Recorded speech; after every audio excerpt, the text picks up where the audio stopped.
Endometriosis is a condition where cells which are very similar to the lining of the womb affect other areas of the body. Now, commonly this can be things like the ovaries or the fallopian tubes or the ligaments which hold the womb in place, and sometimes even the cervix.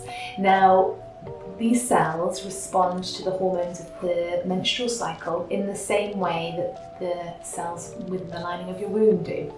But unfortunately, unlike the cells from the lining of the womb, which shed in a period and can escape the body, these cells which are in the wrong place are unable to do that, and that results in inflammation and scarring, which in turn causes pain and some of the other symptoms that endometriosis can give you. Endometriosis affects 1 in 10 women of reproductive age here in the UK, and it's the second most common gynecological condition. So the signs and symptoms of endometriosis vary greatly from woman to woman. The most common symptom is pain. Now, pain can vary from each person, and it can be painful periods that you experience, or it could be chronic pelvic pain. It could also be pain when you're opening your bowels or passing urine. Now, another symptom is bleeding. The bleeding can either be spotting between periods or heavy bleeding. Other symptoms can be difficulties with your intestines, so symptoms such as diarrhea, nausea, constipation, these sorts of things. One of the complicating factors of endometriosis can be infertility, which is another symptom of the condition. And for many women, this is how their diagnosis comes about in the first place. So it can sometimes be very difficult to start the conversation with health professionals, particularly if you've had bad experiences in the past, but it's really important that you talk about the symptoms that you're experiencing and how they're affecting you on a day-to-day basis. The doctor is only going to know how serious this is affecting you if you tell them, and they need to know exactly what your symptoms are. They will be able to guide you with asking the right questions for you to give the answers to in terms of how your symptoms are affecting you. If you have a suspicion that you may have endometriosis, then often it's worth taking some information with you about the condition that you've read about, so that the doctor knows exactly what page you're on. What can be really helpful for your doctor is if you could keep a symptom diary for a number of weeks, usually for a full cycle, so that the doctor knows how your symptoms change during your cycle. This is important because endometriosis, as we said before, is a condition which responds to the natural hormonal cycle of your body, and so it can be expected that your symptoms will change during the cycle. So when it comes to seeing your GP about your concerns with regards to this condition, it's really important that you have a GP who you feel able to talk to, and I know that many women don't have that. So if you don't feel comfortable speaking to your GP, then you can ask to see someone else, and I would really encourage you to do that.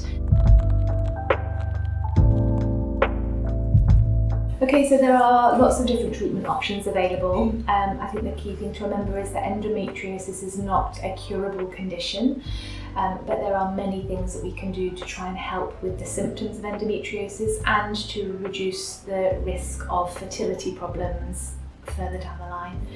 Now, the main thing to think about in the first instance is whether you are actively trying to become pregnant at that time, or whether it's something that you're considering later on. The first line treatment for endometriosis is a medicine, and it's usually hormonal medicines which we know of as contraceptive pills or devices. So those are things like the combined contraceptive pill or the progesterone only contraceptive pill. So if you are trying to get pregnant, then there is an alternative medical treatment called a gonadotropin releasing hormone agonist, or a GnRH analog is the other name for it. This is an injection which works on the body to stop the usual hormones which control the menstrual cycle. In a sense, it induces a menopause, but this is temporary, only for approximately 3 months, and then the effects wear off and your cycle comes back to normal. The reason this works is because by reducing the hormones present in the body, the endometriosis shrinks in size, and this in turn reduces pain and inflammation and scarring, which causes a lot of the symptoms. This injection can be used in isolation or it can be used prior to surgery, which is another treatment option for endometriosis.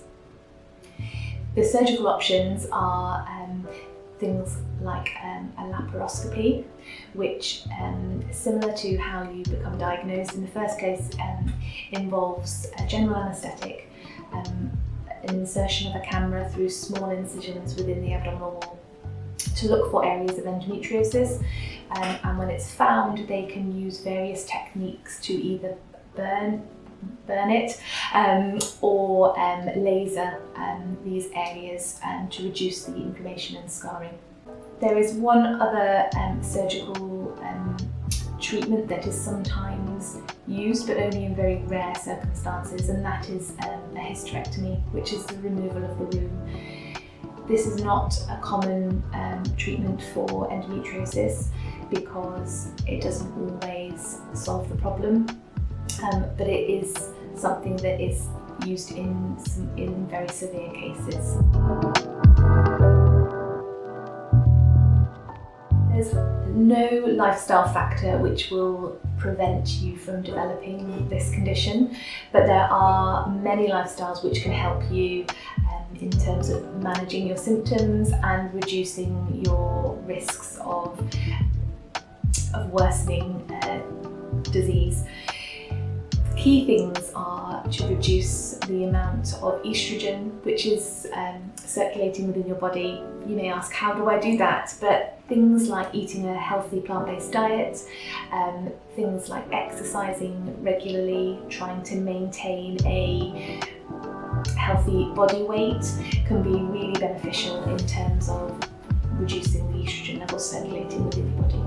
I guess another factor that we need to put serious consideration to is the fact that this is a chronic condition and a chronic painful condition, and so any lifestyle factor which is going to improve your mental health is really vital.